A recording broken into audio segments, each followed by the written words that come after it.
आता बातमी राज ठाकरेंची आहे। युती करताना राज ठाकरे काँग्रेसची सावरकरांबद्दलची भूमिका काय आहे हे नक्की विचारतील असं उदय सामंतांनी म्हणत टोला लगावलाय। तर कर्नाटकात शिवरायांचे पुतळे हटवणाऱ्या काँग्रेस सरकारला जाब विचारतील असंही सामंतांनी म्हटलंय।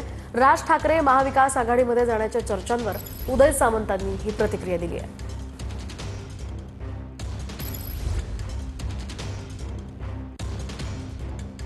आता काही ठिकाणी काँग्रेसची सत्ता आहे तर तिथे ह्या सगळ्या गोष्टी होत आहेत, पण महाराष्ट्रातल्या जनतेनं कर्नाटक सरकारचा हा देखील विचार केला पाहिजे की जे सीमा भागातले मराठी लोक आपली जे आहेत, जे आपले नातेसंबंधातले असतील, जीवाभावाची आहेत, त्यांना देखील छळण्याचं काम कर्नाटकचं काँग्रेस सरकार करतंय।